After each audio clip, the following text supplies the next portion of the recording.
my God, if you don't start the 7 o'clock hour with a little rush, what are you even doing?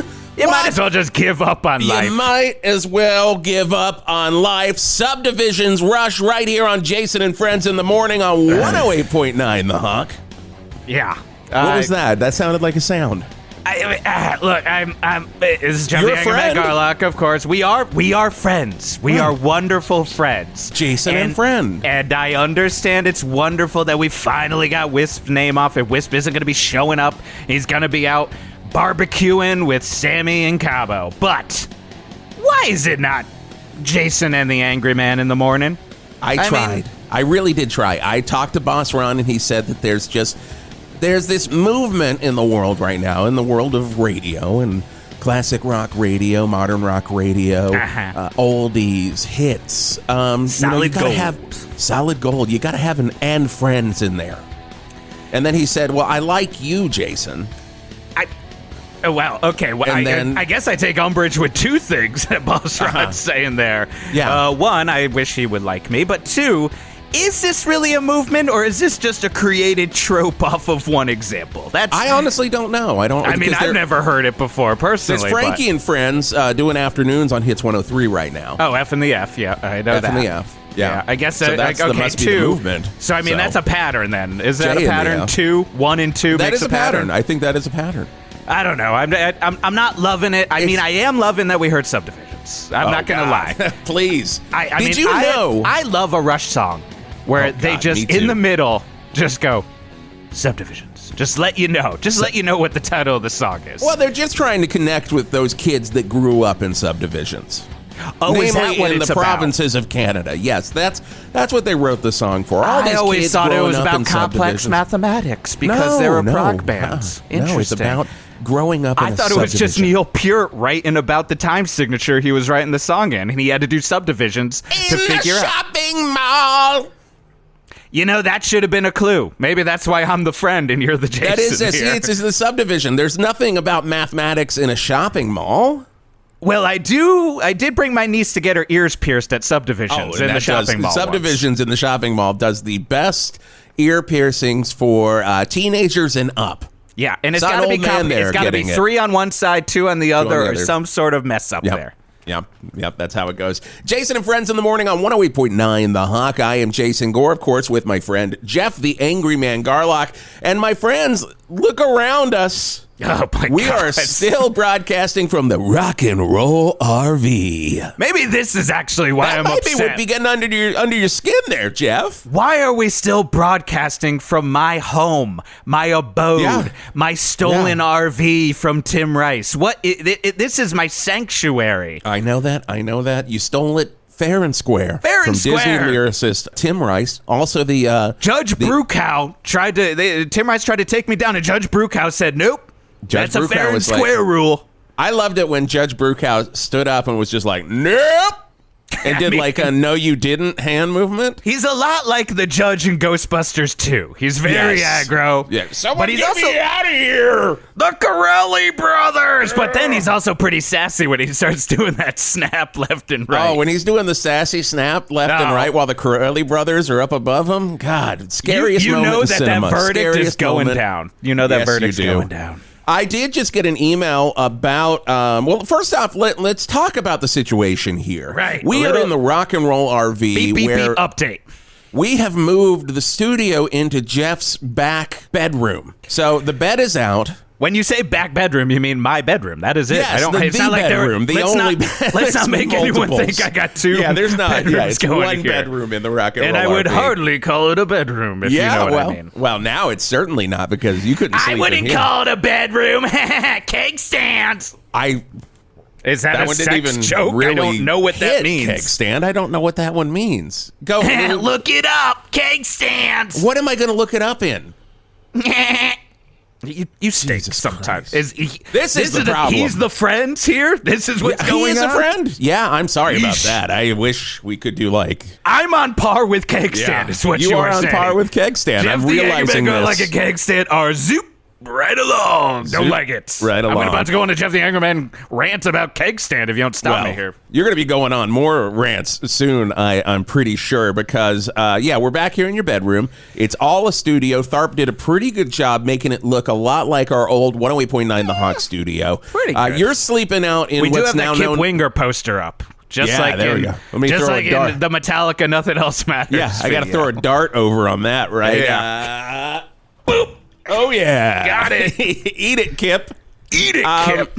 Yeah, so Hawk fans have discovered this location.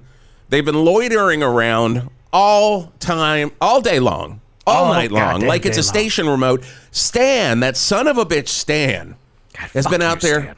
for the past 36 hours. I can hear him breathing. Yeah, he's... I mean, he has got to do something about that nostril of his. That's the nostril. That isn't even coming from his mouth. No. That is one nostril just going... You don't want to hear what it sounds like coming from the mouth of Stan. I'll tell you that right now. Son of a bitch. But his wife, Denise, have you seen Denise pull up and just yell at him to come back home? I love her. I love Denise. I love Denise. Bring Stan home, that piece of shit. I love Denise as much as I hate that piece of shit Stan so much. And I'm hating him even more. Yeah, he's hanging around. I keep driving around. We do our broadcast, and that's the problem. We're done with our broadcast. We're done with Jason Gore and Friends. The show just keeps going. Jeff Tilt comes rolling in. Sadly walks in to do it alone because God knows where Melinda is. I know where Melinda is. She's a K-slob doing nights. If she ain't there, she's in the Matrix. Like, I mean, come on. Come on. Our own Neo. She is out there. She is in the binary. And, you know, and this guy, he keeps crying all over my duvet. Oh, Jesus. And I'm like, I can't afford to wash the goddamn duvet. He blew his nose again. on it. Did you see it? Did you see that? I heard it. I saw it. I smelt it because I lived it because I was here eating Kraft mac and cheese up in the living area. Well, the green room. It's not the living area. It's the green room. I can't abide to calling it by studio terms when I'm just not on air. I'm sorry. Yep. I've been hanging out in the memorial butt of Meatloaf in the one part of our studio that exists. One part. The memorial ass of Meatloaf that we built on the back of our building. Just like you see this ass. It's like you're driving into Vegas and you see Luxor. Oh, and the lights coming out. You're driving in downtown Verde. Val Verde's Luxor is the Meatloaf butt. But what kills me, too, I go over there to drown my tears from hearing Jeff Tilt's tears. Boss man Ron, he ain't even giving me 50% off on all the ice creams and the 31 flavors that's located there. You used to get that when we were there. That mint chocolate chip, that's the only one I get 50% off on. And I think I deserve it for letting everyone live in my abode here. We got a lot going on today, but, you know, it's a regular show. It's a regular Jason and Friends in the Morning on 108.9 The Hawk. And let's go ahead and bring in our 7 o'clock hour guest. Scotty, are they ready? Okay, good. Scotty, our producer right behind the glass here, a piece of... so basically, he's in the bathroom, but Tharp blew out a wall right here. Not happy about that. And, there's some sheet glass there, and now we can see it's just like we're back in the studio. You know, when you said Tharp did a pretty good job, I said, he put that sheet glass up, but he didn't attach it to anything. Scotty's just sitting there. It's just waving. Holding a glass. It's waving around. I can hear it every now and then. Yeah. It's killing me here. Sounds like a part in a Rush song, I gotta say. Whoa, Subdivisions 2, am I right? Getty's like, let me play that synth some more, and everyone else in the band's like, come on. Oh, please don't. Can you just play the goddamn I want to hear my guitar. Alex Lifeson always. That's all he's thinking when he's playing Rush songs. He's like, I just want to hear my goddamn guitar. Hey, and Neil Peart's like, I just want to hear my Roto Toms and my Ayn Rand audiobook. Yeah, that is one thing about Rush albums you do not know. That if you turn it up really high, you're going to hear an Ayn Rand audiobook in the background. It's either the Fountainhead or Atlas Shrugged, and nobody's happy about it. Ain't nobody happy about that. But I'll tell you one thing. Ain't nobody happy. It's like we're the judge. The Scolari Brothers. The Scolari Brothers. I'll tell you one thing we are happy about here on Jason and Friends in the Morning on 108.9 The Hawk. Of course, everyone is excited. Val Verde is so rich in theater, Jeff. We may not be rich in money, but we are rich in theater. We are not rich in money. Oh, God, no. The way you should be rich in this day and age. But Right. That's on the town sign now. That's the new motto. We keep putting mottos up, and I'm like, stop wasting money putting new mottos up every time we come up with one. The town sign is just a dry erase board now. And if you have an idea for a new motto, you can just... And the problem is, Mayor David Lee Put it on there. Roth, he keeps having people chisel it into the whiteboard. And I'm like, do you not understand You don't know how it works? Jesus, Sammy Hagar would understand. Sammy Hagar would write a book about it and make some money off it somehow of understanding that. But last night, I went and saw the Merely Players, our community theater group here in Val Verde. Merely Players, not the sports kind, is their full name. Gotta always say that full name. You got to say the full name. If you're going there expecting a sports game, you're gonna be sadly mistaken. You're gonna be sadly mistaken. Sadly mistaken. Sadly, and there was at least 40 people there last night. Like, huh? They all looked like Patton Oswalt and Big Fan, and you were just like, literally just like clones. Patton, over here, love you, Patton. And Tell nothing. me more about movies and nerd shit. Patton. And Nothing. then they just spit on you. Man, they just spit on me. But they didn't spit on old King Lear himself, SHELLY GRIP. Welcome to Jason and Friends in the Morning. Hello, how are you two? This is what a joy to be on this program. I'm so excited to be here. Oh, it's so good to have you. I saw you last night, and man, I got to tell you, it was like I was at the Globe Theater. Wow. It was like I was at the Globe. I mean, I can't thank you enough. That is what we strive for at Merely Players, not the sports kind. You know, we want to make sure that everybody feels like they're transported back to the great times of theater, 1596, 1603, those wonderful years where theater was really years. at the forefront, you know? Yes. Because, by the way, we're also not talking about we're talking about the Globe in England, where Shakespeare tread the boards, right? We're not talking about the music venue that was in the middle of Times Square at one point, that was then owned by Best Buy and probably Crypto.com and probably Lockheed Martin and DraftKings at some point. No, we're talking about the Crypto.com arena of 1596, the Globe Theater. Oh, yes. or possibly the Rose Theater back in 1596. The Globe is the more modern day London one. But yeah, we're talking about the Rose or the Curtain, one of those wonderful. Those ideally were considered the Crypto.com arenas or the climate change pledge arenas of their time. Hear ye, Ethereum is up 1 coin. It shan't be as hot this summer if we do our part. Yes, absolutely, yeah. Hear ye, if you want to have some money that is not the money you have in your wallet, please come and enjoy the theater of the Globe. You know, that would be the wonderful time. Shakespeare But just not looking the at... NFT Globe at all, because Right, we all know no, that's no, the no, one no. thing that's bullshit. Everything else totally makes sense. Yeah, Shakespeare's just looking at his scroll, and he's like, my Dogecoin is up. No, you know, back in the old days, you know what NFT stood for is not for thy. That's what it used to be. That's what it used to be. true. It's just a little NFT joke about Shakespeare. Oh my God! But literally, the king of the NFT jokes is Shakespeare, Yes. of course. oh, as we all know. 100%. Oh, rest in power, William Shakespeare. Rest in power, shaky. Rest in power, shaky. But man, he was like he was alive last night. It was like he was alive, just wandering around and just yelling at you and making you do everything that he ever wanted from King Lear. And I felt like I got it. I mean, I really appreciate it. Yes, as a theater artisan, I've plied my trade in many cities and many countries around. What cities and countries have you plied your trade in, SHELLY GRIP? Wonderful question. Wonderful. Well, SHELLY GRIP has seen the wonders of Eugene, Oregon, of Ashland. Yes, Come on. Eugene. You know, go Ducks, quack quack. Not the sports kind. Right. And then Not the Shucky Ducky time. not the Shucky Ducky. No. Shucky Ducky quack quack. You know, prior to this, I had a thriving theater scene in Clay Elum, Washington. Wow. Yes. Yes. Some people say that you have to do Broadway to get to Clay Elum. Some think people that. do say that. Yeah. Yeah, I mean, when you think about Broadway is one word, Clay Elum, that's two, and That so is- at the end of the day, that is bigger. It's You're more. getting more. You're getting more. getting Theater more. rules right there.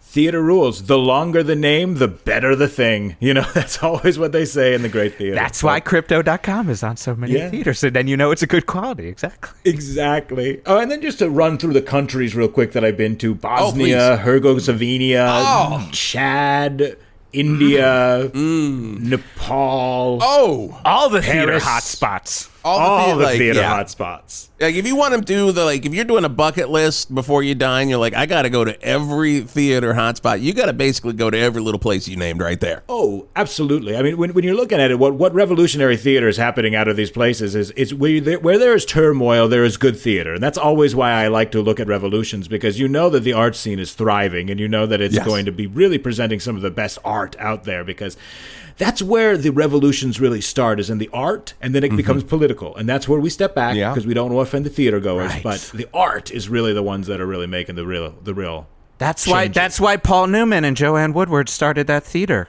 in the middle of Connecticut, because little people know that there was a revolution happening in Connecticut, much like in Bosnia. It was a very quiet one. It's called the Quiet Revolution, but that really brought us some good art from there. At least one production of Oklahoma. Oklahoma, where you go and think. Oklahoma, we're just doing things. Do we have a cast member of Oklahoma here? Me. Oklahoma, look at me, just sing. That's Oklahoma. a dead-on Broadway singing tone right there. Thank you. I auditioned. They did not let me in.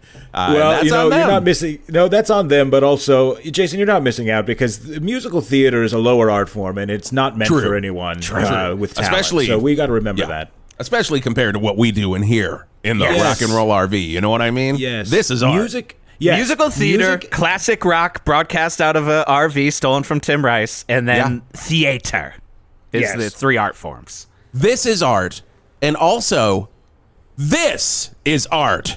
108.9 The Hawk traffic with Art Spart. Well, usually if there's traffic, I can easily say, well, you can't blame old Art Spart for that one. Don't shoot the messenger. But for today, well, locked and loaded, because this one is on me. Kind of. That's right, people of Val Verde. Hog Street is completely shut down because it is the annual Spart family reunion. The Spartathon! And we're taking over all of downtown Val Verde, which would be fine if it were a normal family, except that we are not. We are the Sparts. Little known fact, the Steven Seagal movie Above the Law was based on the Sparts. But unlike that movie, where half of Seagal's character Nico's family is cops and half of the family's in the mob, making for quite the family get-togethers, in the Sparts, half of us are traffic reporters and half of us are cryptozoologists. And nobody gets along. The only one that connects the two sides is me. Good old Art. A bit like the character Blade in my family. And again, the movie Blade is based on the Spart family. Now, fortunately for Val Verde, none of us are half vampire daywalkers. Just half of us kill half vampire daywalkers. But unfortunately for Val Verde, every member is like Steven Seagal. And we are the Masters of Aikido. Lanky Frankenstein monster like Masters of Aikido. Just like Seagal. Which is great when you are fighting Frankenstein's monster, but not great when you are fighting with each other. I tell you, families, am I right? We have all been there. So while we're enjoying reuniting the estranged family and trying to dodge each other's stiff-armed fist of furies, maybe enjoy staying home until the festivities are over. Broadcasting live from Hog Street, this has been Art Spart with traffic at the Bert's Funeral Flowers traffic desk on 108.9 The Hog. With Bert's Funeral Flowers, with Bert's Funeral Flowers. Oh my God, we will be back with more of SHELLY GRIP. We're going to learn more about how he got into the role of King Lear, but I got to tell you one thing about this RV. Whoa! You know what I mean, Geoff. Can't you smell that smell? I think it's cake stands. Have you ever looked in the mirror and thought, I want to look like a rock star? Well, maybe it's time for you to visit the hairstylist to the stars. Ow! Hi, my name's David Blowy, Val Verde's hairstylist to the stars. Actually, my name is Norm, and I've been cutting hair in Val Verde for over 50 years. Let me tell you a story. In 1973, I'm giving normal haircuts, and who should walk in but David Bowie? He said, well, I need something new. So I gave him the same haircut every local barber gives, high and tight. His manager hated it, ended up adding some length and dyeing it red, and that became the cover to Aladdin Sane. And then that became my signature haircut. My wife said, high and tight for normal people is over. You're a hairstylist to the stars. So I changed my name to David Blowy, and I haven't looked back, Val Verde. David Blowy. Yeah, get your haircut by me, David Bowie. There was one time I did David Bowie's hair. David Bowie. That was my claim to fame, David Bowie. So the rest of my life I'm gonna claim to be David Bowie's stylist. Hairstyles may change, but I don't change mine. David Bowie, hairstylist to the stars. Come to me if you want to look just like David Bowie on that one record, kind of. All rock, total Hawk summer. 108.9 The Hawk. If you want sauce, you want Sauce King. 828 Hog Street, Val Verde. All sauces. Marinara, chimichurri, tahini, lemon dill, carbonara, romesco, cilantro. Oh, that's too much cream. Pomodoro, honey garlic, lemon butter, white wine.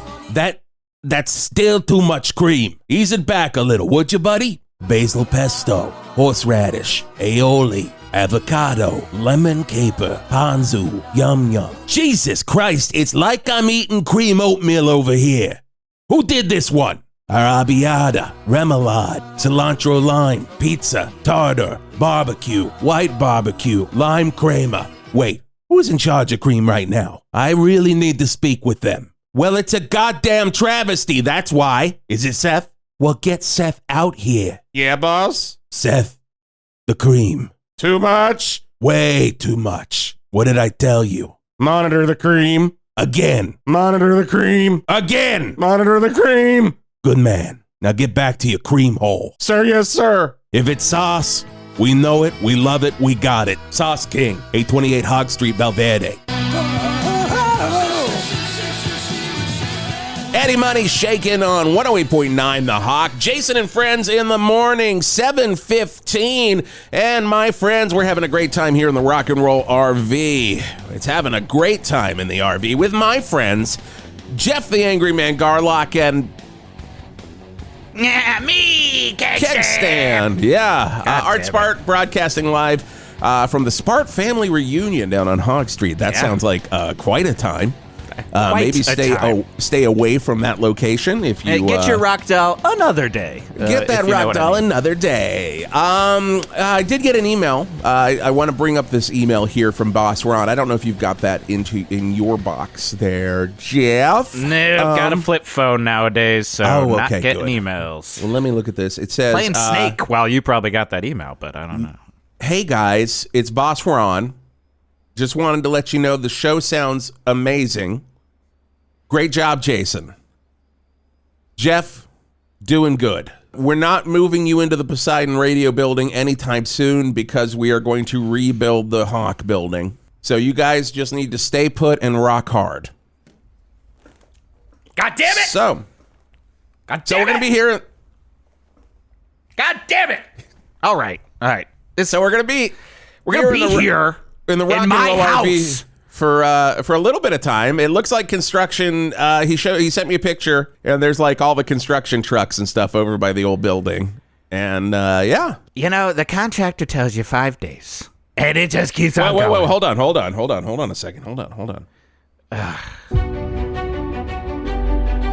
You know, I just gotta say, this is my I just gotta say segment.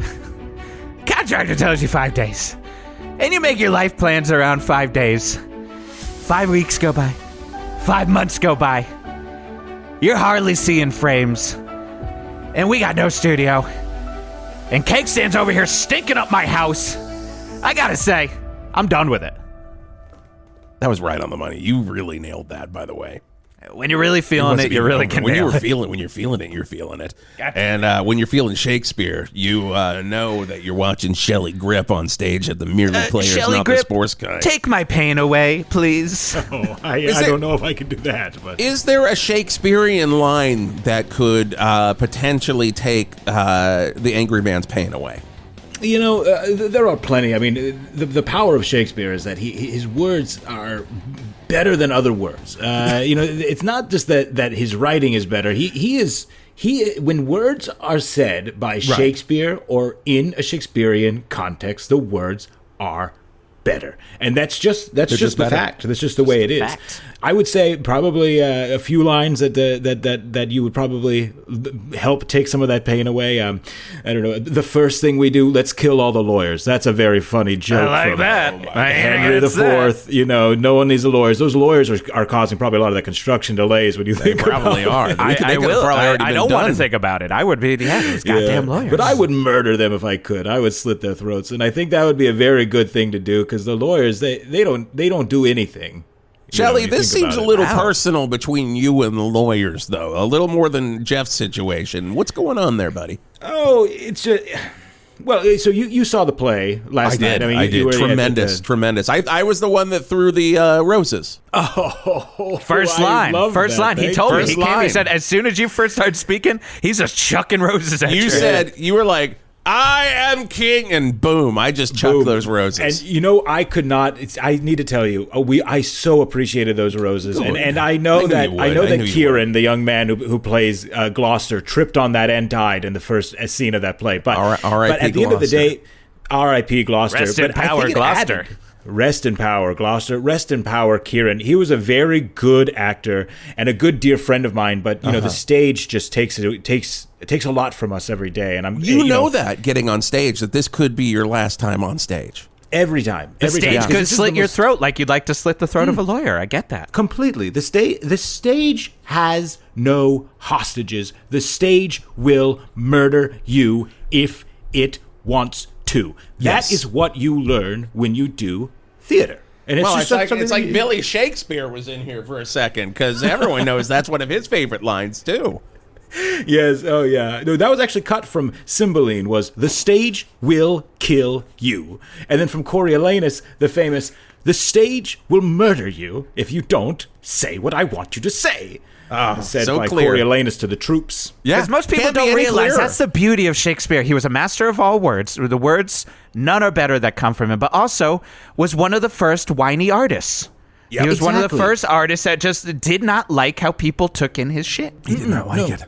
No, and so I mean, just to go to the lawyers, it's just a small personal vendetta that I have. Okay. I mean, so originally, the production that we had last night, the King Lear. Now, originally we had done a revolutionary take on King Lear, and it was set in 1996, and it was set. Wow, yes, a wonderful year, and could have been a good year for Lear. Am I right? Could have been a good Lear for you.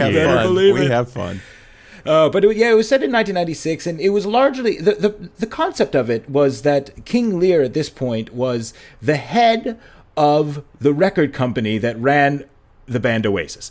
And this is actually why I'm very happy that I can talk to you about this is, because, he had an empire. He had a British empire, and he had the new Beatles on his hand, and that's how we used to represent it. But then we got a cease and desist by the Gallagher brothers. Oh, boy. Really? The one thing that they can bond on is cease and desist. I'll tell you that about one. The one thing they can bond on is they do not want their album to entirely play throughout the course of King Lear. I mean, I'll tell you, and it doesn't make any sense to me. I have to say, because I mean, if you're watching Shakespeare, there's nothing I love more, and this is what you do best: is taking Shakespeare and putting into a modern setting. I never want to see Shakespeare. I want to always see it be basically a post-apocalyptic, even if it's in the past. Oh yes. And mostly with the Oasis album, What's the Story, Morning Glory, being played over the entire time. Like you said the first few lines of Wonderwall last night and stopped, and everyone was like, what? Yeah, so at the very beginning, yes, and that's why that famous line, nothing comes from nothing, speak again, you heard last night was, nothing comes from nothing, don't look back in anger, I heard you say. And at that point, that was something, because if there's one person who's just as powerful as Shakespeare, it is the Gallagher brothers. I mean, those are the people that can, I mean, those are It British. takes two to be one. But, yes, exactly. It takes two to make a thing go round. There we are. But that's about the Gallagher brothers.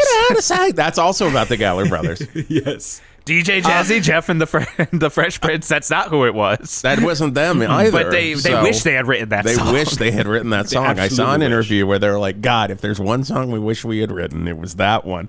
I do have to ask, so did you perform this at all for the Gallagher brothers? Like, how did they catch wind of this? How did they shut it down so quickly? Well, So I found them. I flew to London, You England. found the Gallagher brothers. Because we can't find them. That's one of the We've biggest problems tried with them. so hard. They hate each other, and they are good at hiding. Oh, they're so good. They at are hiding. very good at hiding. But They like hiding more than playing music. Yes. Oh, believe me, I know. It was tough to track them down. One was living as a mole in the sewers, and the other was living on the top of a tall tower in the middle of London. So it was kind of like opposites attract. You'll never find me. Yes, Gallagher's. But they're tough. Gallagher's. So anyway, I flew to London, but because, in theater, you understand that in theater, it's a tough profession, and you must never take no for an answer. So I found them, I scoured them, I brought them together, and I honestly think they gave me a cease and desist because I forced them to come together. I'm not sure if it was the concept, but I presented to them a few of the monologues from the show, and they were not into They weren't into it. No. Did you have any of those monologues that you could maybe give to? I mean, I think if you're on the second greatest art form, classic rock, legalities don't apply. So I think Like, if you wanted to give us some here, I don't think their lawyers could Scotty? get to us. Scotty, can we do it? Can we do it? Okay. Scotty says we can do it. Blow, winds, and crack your cheeks. Let the storm runneth through the wonder walls of the champagne supernovas. And Cordelia, thou hast betrayed me. When thou look back in anger, thou shalt not roll with it. Okay, we had to pull it really quickly. We had to Okay. pull it. Sure. Line 13. Jeff, do you want to take this? I don't want to touch the button. I'm scared to take it, but line 13. There's 108.9 The Hawk. Who are we talking to here? Yes, no Gallagher? Oh boy, here we go. Oh, hello, Noel. Yeah, what were you doing? Wow. What were you doing with me, son? Or you no. trying to put that Shakespeare shit in there again? In me song? I mean, you have to answer him legally. Supernova. The cease and desist might not apply here, but legally you do have to answer him. What were you doing, Shelley? Noel, what I was doing was What were you fucking doing, Shelley? Noel, I would like you to remind you that your band name is Oasis, which is a peaceful place and not a place for this yelling and this anger. Oh, Please don't God. spit. Jeff, Wait, also, oh God, is line this line 15. 4? Oh, God damn, who is this? Hello, line 15, who is Hello, this? who is it? Hello here. Oh my God. Are you seeing it? It's me, brother Liam. It's me, brother Liam. It's your brother. Am I no. I better go hide. Oh, I want to go hide, but first I'm me fishy hungry. Because I think I hear, is that SHELLY GRIP over there? Hello, Liam. I How have are no you? idea what they're even saying. No, I mean, well, this is classic. This is classic English slang that they're using right now, and I can talk to them in their native tongue. Right, How get old? it, okay. What you got for me there? Oh, well, listen to here, right? Now, listen to right there. You're going to listen out here in the toad, and you're going to go to the hole, and then all of a sudden you're going to have the King Lear Oasis. You don't get down in that bloody toad wet sprocket there, my friend. Oh, you know, but now we're going to have the red sprocket all over the place, and then... Hey, boss, Monty Python, young one. Listen up, Jammy Bread. You guys got to understand what we're doing here. Oh, bangers a match. You have a deal. Click, and the deal goes double for me. Click. Wow, I don't know what the deal was. What 'cause happened there? I Was do that not understand a deal Rich for your Cockney. show? Well, Are they going to let you do the Oasis thing now? Are you going to No. have to slit lawyers' throats now? Well, I'm loath to say this, but I do believe that in their native tongue, you have a deal is actually the opposite of what it means. in So Britain. it means the reverse. Like, you have Yes, a deal. it's a classic. You don't it's a classic, have a deal.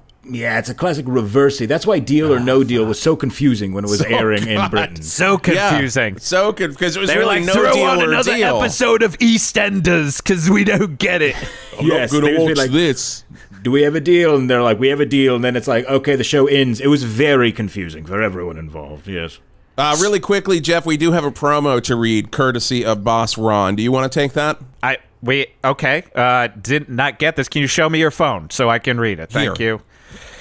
All right, on 108.9 The Hawk. Hey, let's join Big Truck and Greg Lemonsour this Tuesday night as the Marshall Tucker Band will play directly outside of the Hawks Rock and Roll RV, with proceeds going to the rebuild of the 108.9 The Hawk building.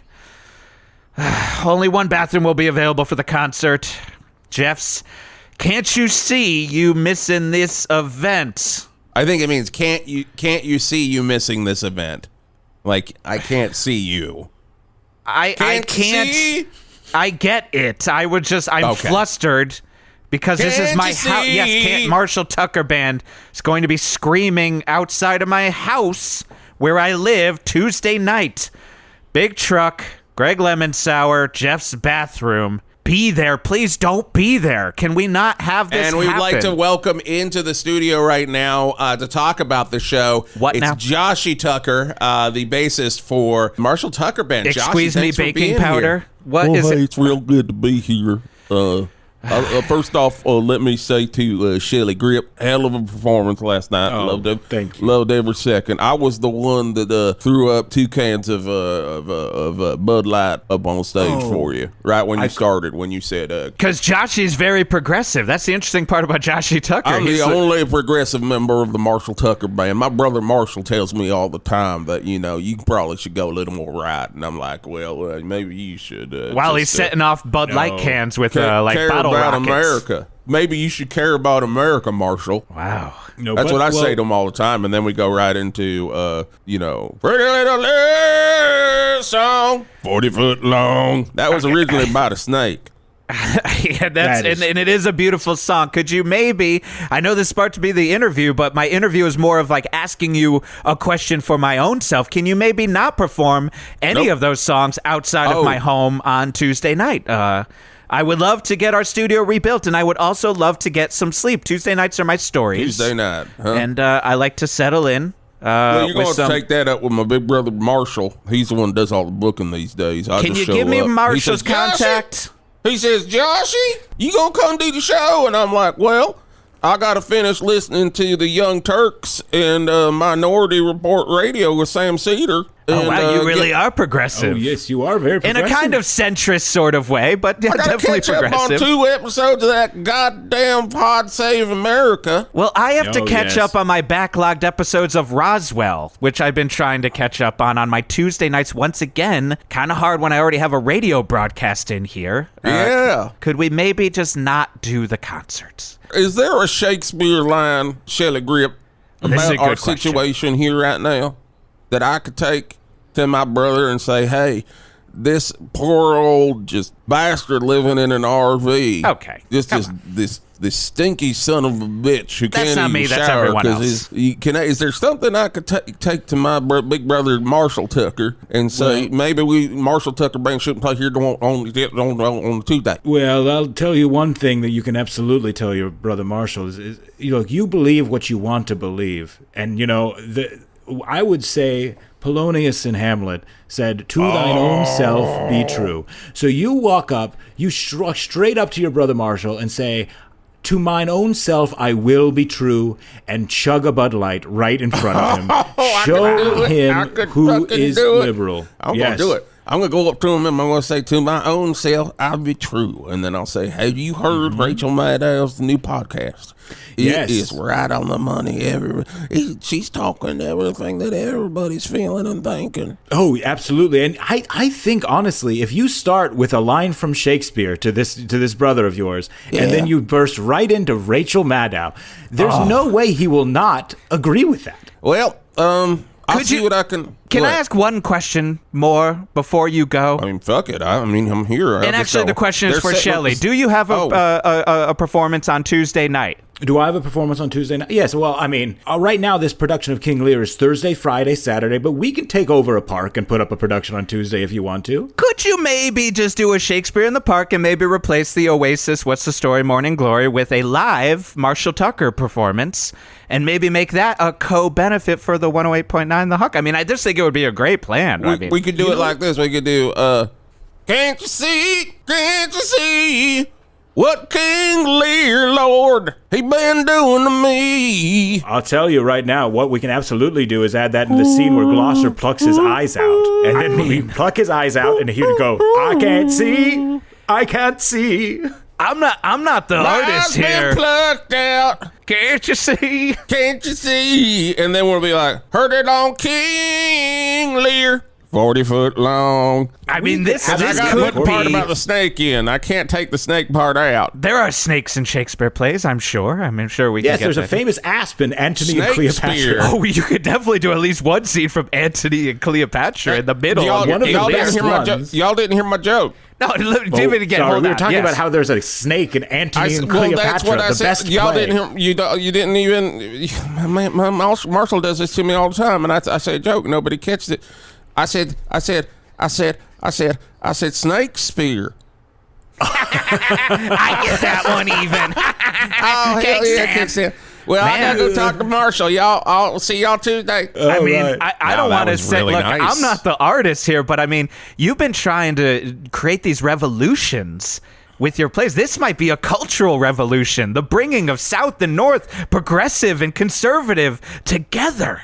When you say It's what we've always revolution, you wanted. mean the time that Oasis covered Revolution. Yes, absolutely. That's what I was talking about. I just want to clear specifically. that. I just want to clear that But I up. also want to say one of the big things that we do at the Merely Players, Not the Sports Kind productions is we want to make sure that we offer Shakespeare to the modern audience to let them know that there's always a great connection. And as you said, that we want modern things to be happening in Shakespearean plays, which is why we had our feminist take on Taming of the Shrew, or why we made Othello not racist. These are the things that we want. Or Merchant of Venice. When we did Merchant of Venice, and we gave all the money to Israel. Right. This is the thing that we wanted to do. We want to prove that there's nothing ever problematic from Shakespeare, and we want to add a new modern twist. With the Taming of the Shrew, it was very simple. It was about the classic story of a man beating down a woman until she succumbs to his whims. We made sure that he said, "Only if you want to," after every single line. But And didn't if you that think about also it- involve Oasis, though? I remember reading that.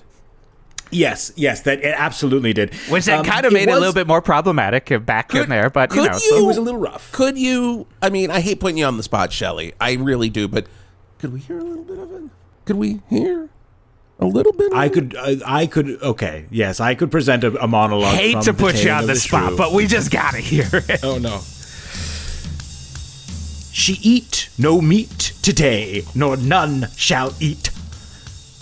As with the meat, some undeserved fault, I find where she sleeps, and let her sleep not, but only if she wants to.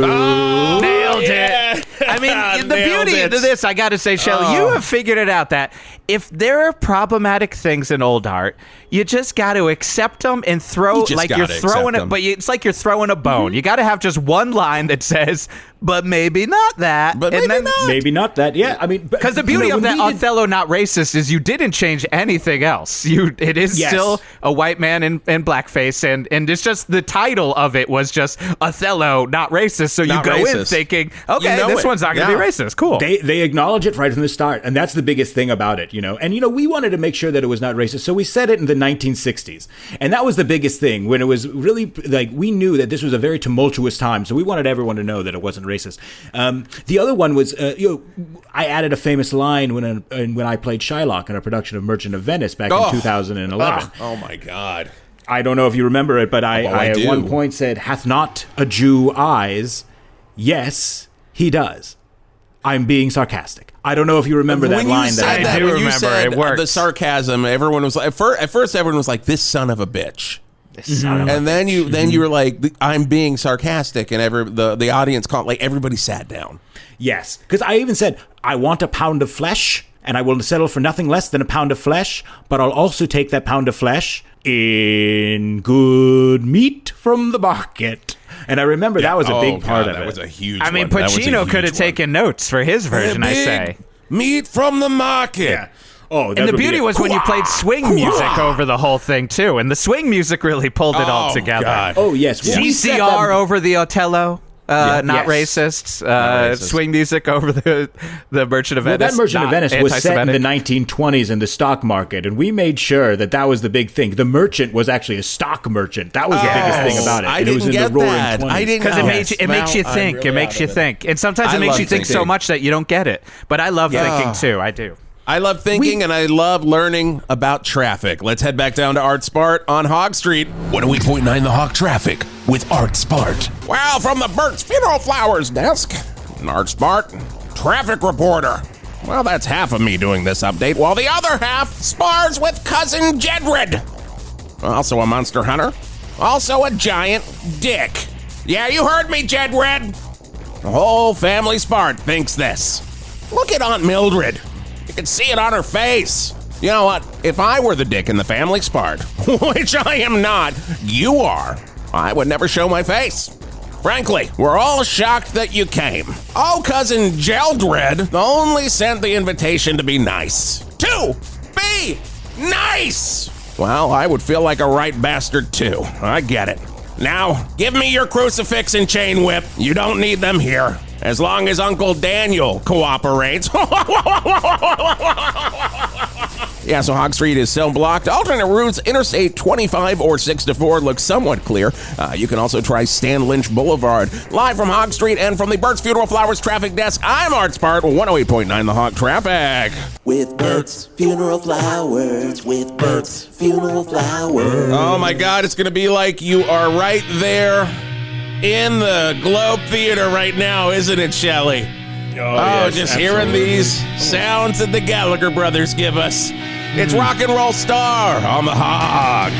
Hi, this is Jason Gore, and it's time for your 108.9 The Hawk concert calendar. Brought to you by Sauce King, just the right amount of cream. On the 15th, we can look forward to Tony Pringles and the Cans. They're going to be over at Zazzles, with support from Muffin Todd, Grapes, and Geoff Tate, formerly of Queensryche. On the 16th, make sure you're ready for the first of 5 area shows celebrating 40 years of Fister. The first one kicks off at Valmart Amphitheater with support from Motley Crue, Exodus, and blue-collar comedian Denny Snood. Tickets are sold out, but there will be a standby line courtesy of Tickets.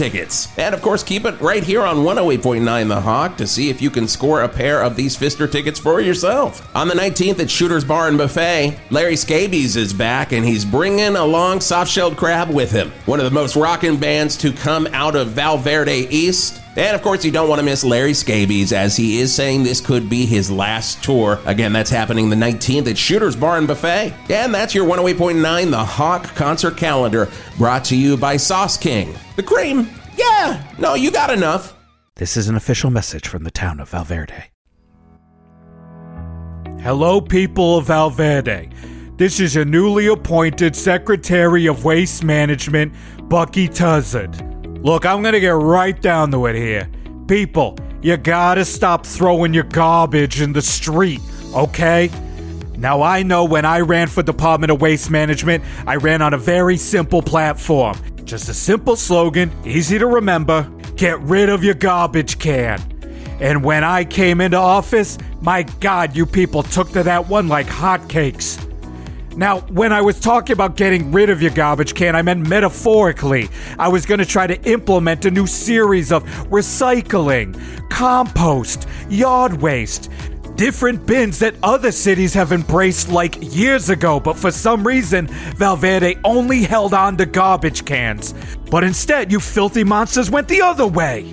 You just started throwing your garbage in the streets. And now, we have a rat problem. That's right. If it wasn't bad enough that it stunk to high hell because of all the rotting garbage, because you people immediately are throwing your garbage in the street like it's turn of the century New York, well, just like New York, you bring garbage, you bring rats. And I'm talking big ones, like giant dog-sized food of the god style vermin.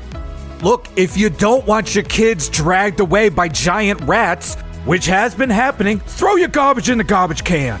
I mean, again, I'm talking literally, not metaphorically. There is a literal river of garbage water flowing down Bobby Blotzer Lane, and it smells like stinky Venice. The only plus to that garbage water river is that it's covering up the stink of burning plastic, which leads me to my biggest issue.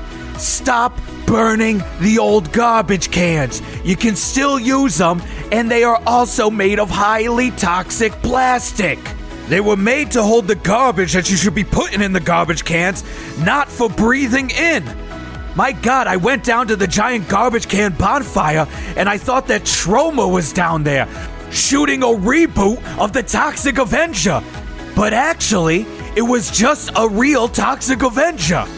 So listen, I love being the head of the Department of Maintenance, and I love the people of Val Verde. So do me a solid, start putting your garbage back in the garbage cans. And if anyone knows the whereabouts of my son, I think he was dragged away by one of them rats. Thank you, and bless you.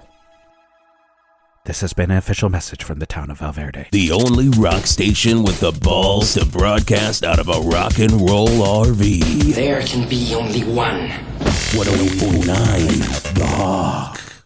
From the album Toulouse Street, it's the Doobies on 108.9 The Hawk. Jason and friends in the morning, 7:28. Good morning, Val Verde. If you're just driving out, you're getting around, remember we just learned from Art Spart that Hog Street is pretty well packed this early in the morning, Geoff. That's really hard to understand that when the Spart family does a family reunion, early. They start at 4 a.m. My God. 4 a.m. Early starts. I mean, early starts, early sparts. Early starts, early sparts, and that's their motto. And they put it on all their shirts, and and you can go down to the Salvation Army and get those XS shirts. Oh God, they're there. They're going to be there this afternoon, I'm sure. Immediately after. But you know what I got to say? That's the downside of today. But it's an upside. Well, a couple. What's the upside? What's the upside? I mean, upside. Time seems to be moving normal today. Time seems moving normal. In the present. Pretty Favorite nice. Steve Miller song. That's a wonderful Favorite Steve Miller song. Just screaming at you. Before we wrap up and let Shelly Grip go play, because you're doing an 8 a.m. King Lear this morning, correct? Yes, that is right. Yeah, we've got an 8 a.m. at Palisades Park. And we've got to do it at 8 a.m. because, at 10 or at 12 p.m. is when the sprinklers come on. Yes, and we've had a situation where the sprinklers just sprayed me right in the face in the middle of To Be or Not to Be, and we do not want that again. We do not. Although I would love to see it on the blooper reel, because you do release these all on VHS at the end of the season. You can buy a VHS copy of this year's King Lear from Merely Players, Not the Sports Kind. We're going to talk a little bit more. Grips bloops are the best, I gotta say. I call them grips. Shelly's I don't even grips. call them. I call them grippers.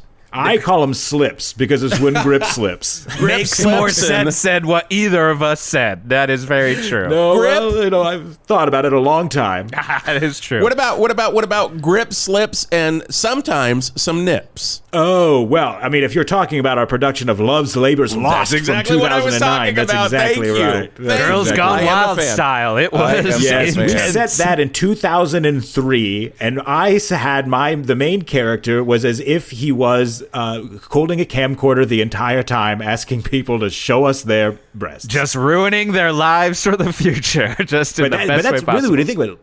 Love's Labor's Lost. That's what you want. That's what you want. That's what you want is ruining people's lives in the future. Mm-hmm. The thing about it is the stage was behind the stage, and we just watched on the big screen. And it's you with a camcorder, and you're saying, "Come on, gals, show us those." And then a lot of it was just like, "Oh yeah." Oh yeah, and I mean I've never seen nips, Shakespeare like that. The labor of showing those nips, and then the innocence lost from a bad decision at spring break. I mean that's the summary right there. That's it. I mean, look, if there's one thing I've always said about Love's Labor's Lost is the play is confusing and doesn't make sense. So we leaned into that and said, what if we made it worse? And that's what we wanted to do. And mission accomplished. I mean, mission accomplished. Oh, give the people what they want. You got to give the people what they want. You got to give the people what they want. You got to give them what they want. Yeah. Oh, it is 7:20, and you know what that means. We got to do Good Rock Facts.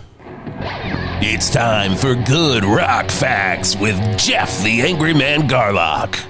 Welcome to Good Rock Facts with Geoff the Angry Man Garlock. You know, today, on this day in 1990, did you know the Black Crowes changed their name from The Faces? What? I had no idea they were the same band. I mean, I truly had no idea they were the same bands. I mean, All this time, I've been saying the Black Crowes have just been copping their entire sound from Rod Stewart and the Faces, and they were actually Rod Stewart and the Faces? you telling me that wasn't Rod Stewart You in the telling Faces? me? You telling me? Oh, is this a you telling me segment in the middle of Good we're Rock in Good Fact? Rock Facts. We can't do that. That's but too what much. I can tell you in a Good Rock Fact, another Good Rock Fact for you, do you know that the members of Jethro Tull have never been on a train? Shut up. That's why they thought that there was breath that came out of a locomotive. They don't know what is going on. They do not understand.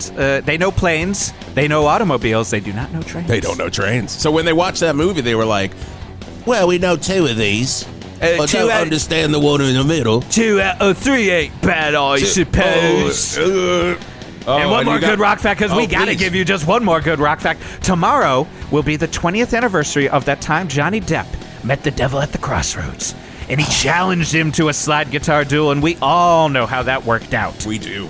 Depp 1, Devil 0, greatest slide guitar ever, and nothing else is ever going to be attached to Johnny Depp.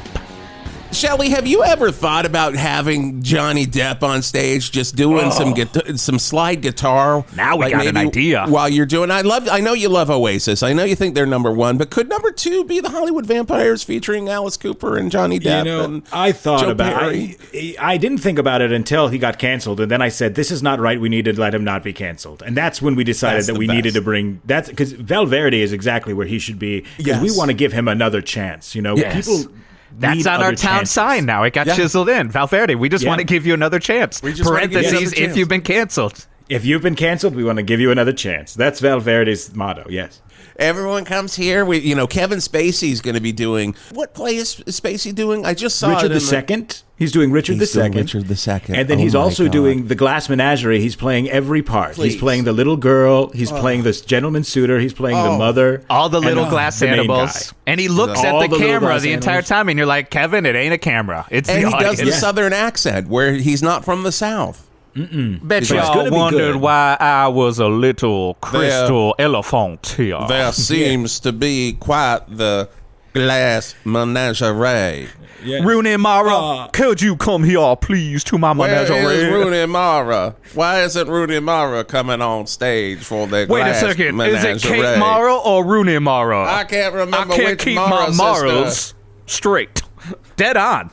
Dead on on. Spacey. Hey, It'll be good. High It'll be five good. for the High five. Spacey. You guys nailed it. And Yes. we're finally, thankfully, back in a time where we're safe to do Kevin Spacey impersonations because he's right here in Val Verde. And as long as it's Living from it up. House of Cards, we're all good to go. Living it up. Well, Shelly, you're going to be at Palisades Park at 8 a.m. Everyone can go out and see King Lear there. And then, of course, you're doing the nighttime broadcast. Broadcast is going to be happening here at the Rock and Roll RV with, hey, could you come? Could you bring the players over here and just do one out in front of the RV or in the RV?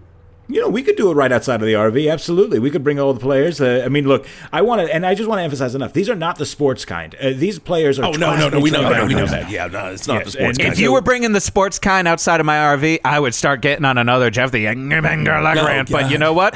Pull back on the rant. That's just a Geoff the Angry Man Garlock happy thought because I am psyched. You got Bo Jackson out there doing Hamlet. Oh, no. Bo Jackson could not do Hamlet. Bo Jackson While can he's play a lot of curling, and you're sports. like, Bo, you can't do it all. You can't do every sport, Bo don't know curling. He's like, check this out. Yeah, you don't know Bo. I know Bo can't deliver an emotionally cathartic monologue.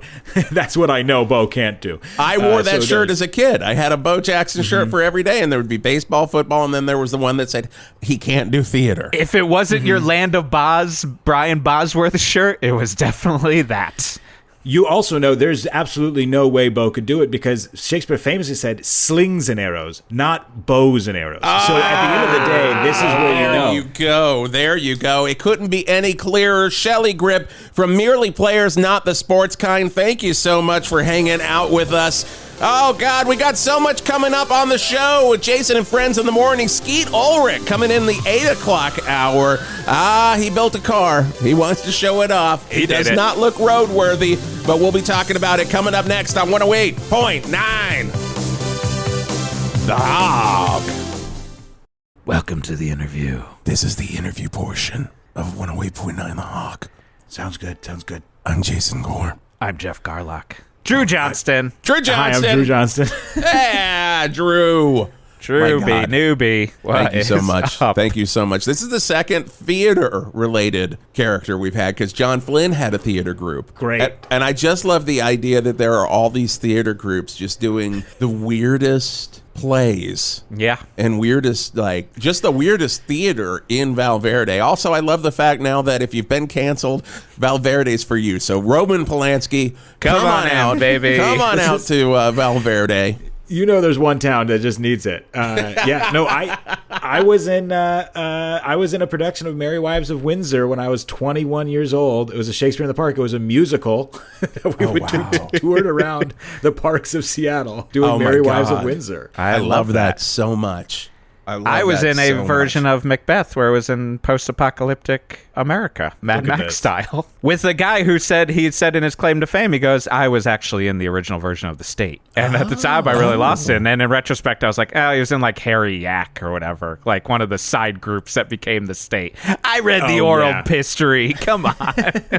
I was in a German club presentation of Sleeping Beauty. Oh, jawohl. All in German. Interesting. And every member of the high school that they were forced to see it at a high school assembly fucking hated it.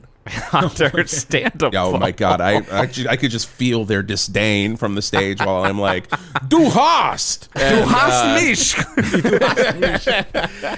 It was all set to Rammstein. Perfect. And Drew, thank you so much for joining us here on 108.9 The Hawk. One question that we ask all of our guests when they come on is, what is your relation to classic rock? But one thing I want to add to that, because I know you're from Seattle. Were you there? Were you growing up through the big Seattle boom? And what was that like? I was there. So I'm from Seattle. But when Soundgarden and Pearl Jam and Nirvana were happening, I was too young to know what was going on. I have friends' stepdads and stuff being like, oh yeah, I went to go see Nirvana. They opened for REM and stuff like that. So I remember that. But I was too young for that time period. The thing that I do remember about it was there was and I've talked about this a lot on different throughout the years of the podcast that I've been on. I talk about this TV show too much. But there's a TV show that was a local TV show in Seattle called Almost Live. Yes. Where me and Nate Smith went long talking about it for a while, but go on. It raised me. It was the show that I loved. It pushed SNL back by half an hour. It was at 11:30 on Saturdays. But they had a sketch called The Lame List, or What's Week This Week, and it was just a bunch of grunge rockers from the Seattle zone, and they would just say very corporate sounding things, and then have all these grunge rockers scream lame. And it was members of Soundgarden were in it. I remember as a kid. Heard of this. Joel McHale, Bill Nye. Joel McHale, Bill Nye, Bob Nelson, who wrote the movie Nebraska. Yep. Yep, he was on it. But it would just be things like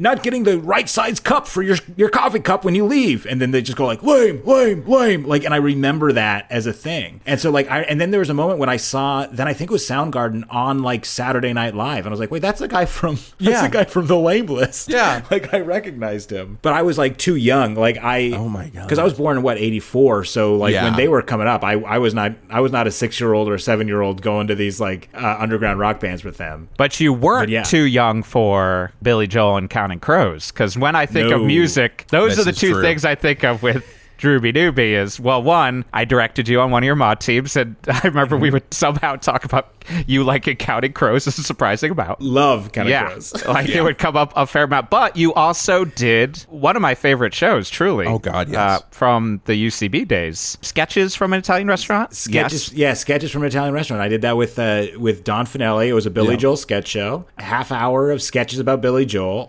Almost like a dare that you could not do that. Yeah. Yes. And it did, and it worked annoyingly. It was brilliant. When I told Don about it, I was like, we should write this. He thought I was joking. And I was like, no, dude, I'm being very serious.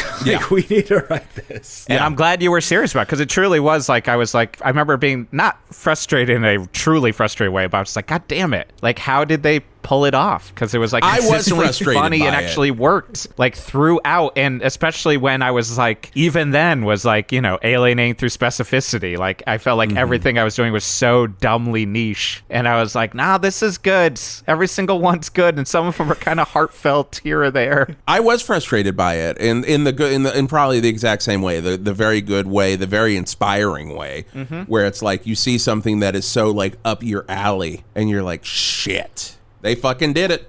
I mean, honestly, there's probably a piece like around it that I was like, oh, I can do Rock and Roll Will Never Die, like a whole show about rock and death metal and new age, because I was like, it's not unheard of. Like, because honestly, I also was just like, whatever your take is, I always kind of stand behind a lot of people who used to be like lame music. Yes.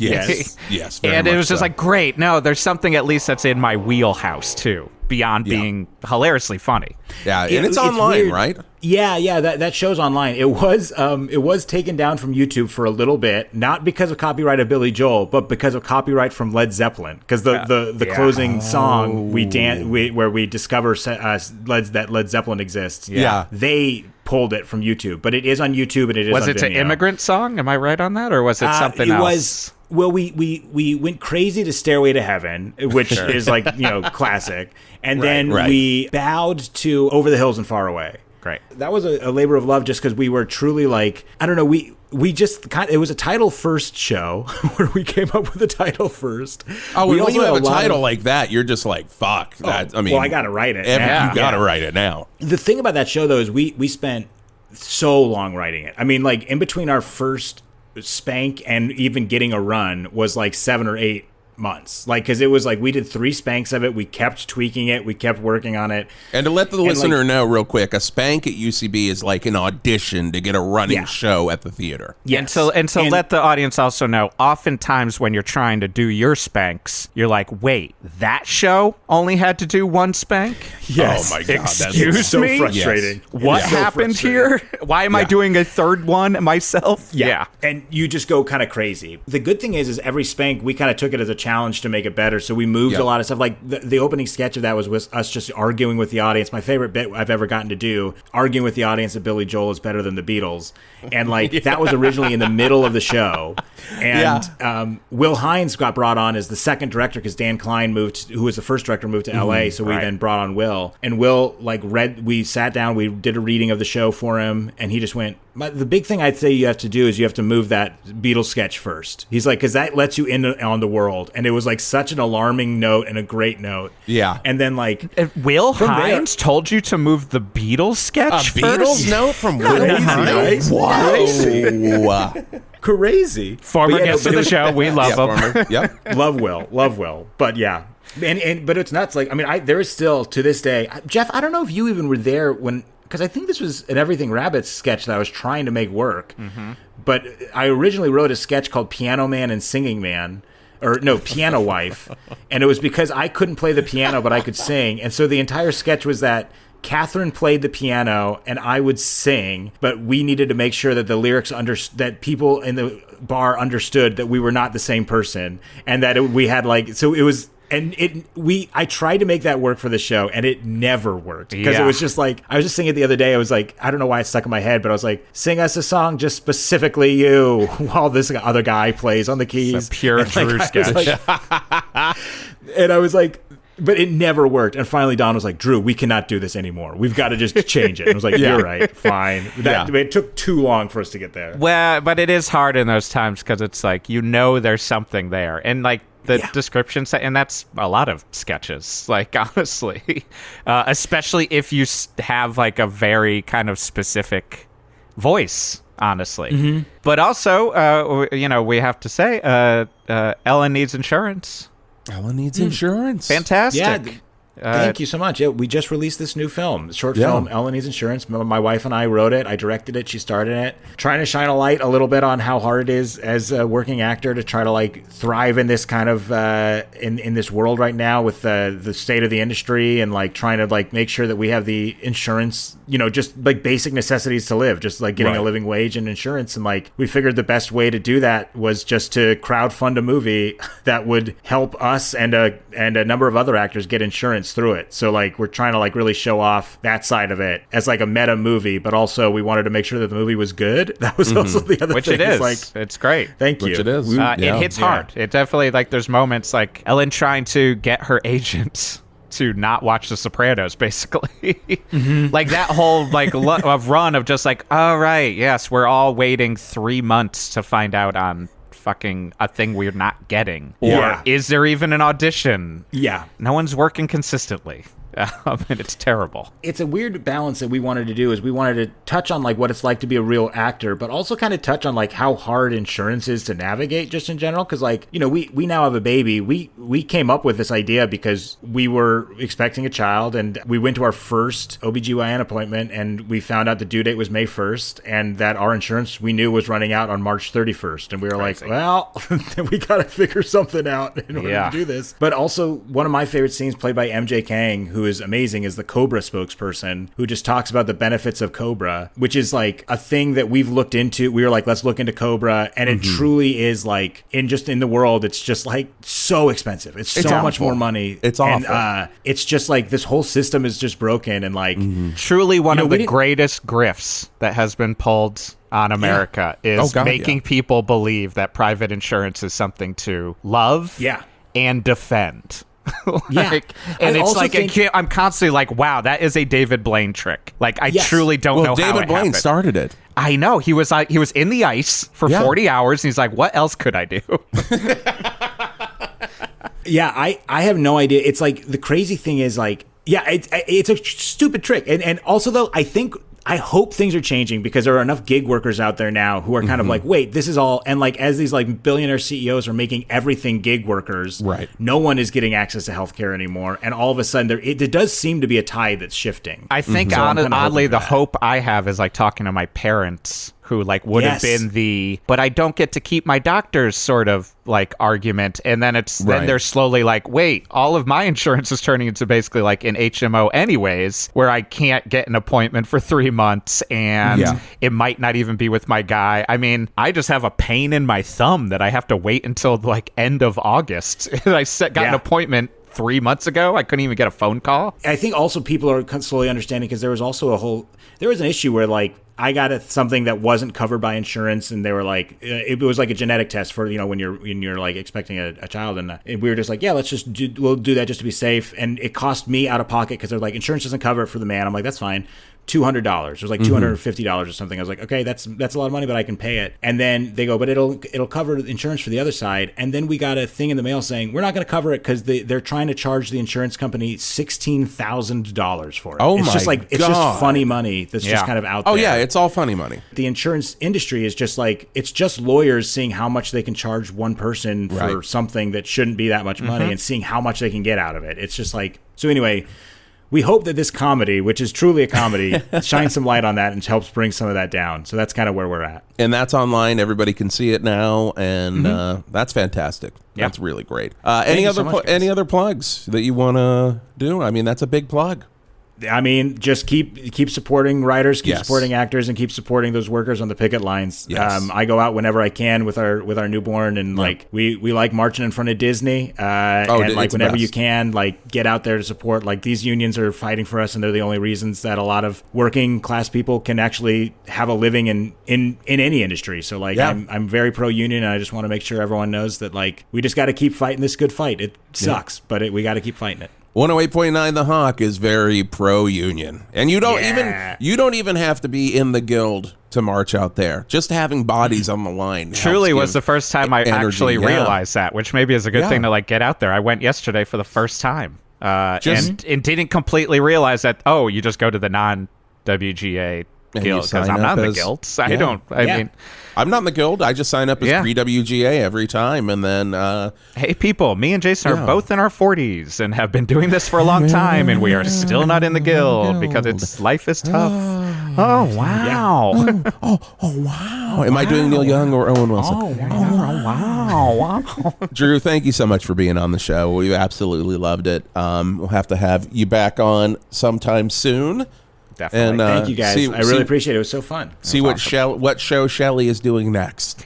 I'm sure it's a terrible production of like Pericles. Yeah, Perfect. Yeah. Hey, if you want to support 108.9 The Hawk, you can go to our Patreon. It's patreon.com/1089 The Hawk, and you get bonus episodes. You get Hawk Rock Talk, Talk to the Hawk. There's a new Talk to the Hawk going up. Art Smart Monster Hunter is coming very soon. Still working on that. That's coming soon. I was waiting to see if you were going to say it. Don't shake your head, Geoff. Some stuff has come up. I've had to deal with stuff, and it is going to happen, though. Different Hawk Rock Talks. The next Hawk Rock Talk classic albums we're doing is Bad Out of Hell. That might be out by the time this comes out. You never even know. But that's how you support this show. Like, what you give on Patreon supports 108.9 The Hawk, the show that we do every week. Everything else is just extra and fun, but your support makes it all worth it. And if you don't have the monetary means to support The Hawk on our Patreon, subscribe, share the show. Share with people you know, and go give them 5-star reviews. That doesn't cost money. That costs It should cost you money to give less than 5-star reviews, in my opinion. Really should. And if you're taking your time to write a negative review of podcasts, I say it all the time, reevaluate your entire life. But if we should have a t-shirt by now that says reevaluate your entire life. Should, and it's directed at us sometimes. Yes. Yeah, it's always But right give those here. 5-star reviews. Go to wherever you listen to podcasts, except for Stitcher, because I keep getting emails can't do it about anymore. them not existing or something. You can't I don't do know it anymore. Didn't know what it was before it. Hardly know what it is now that it's gone. But that's the type of support you just going on and giving us reviews and subscribing and telling your friends and getting all of your friends, your like-minded friends that love dumb comedy and classic rock, just bring them our way. And we'll see you next time on 108.9 The Hawk. 108.9 The Hawk was created, written, and performed by Jason Gore and Jeff Garlock. For all episodes of 108.9 The Hawk, please search for 108.9 The Hawk on any podcast provider or visit 1089thehawk.com. To support the show, please visit our Patreon at patreon.com/1089 The Hawk, the world's greatest comedy podcast about classic rock radio. 108.9 The Hawk.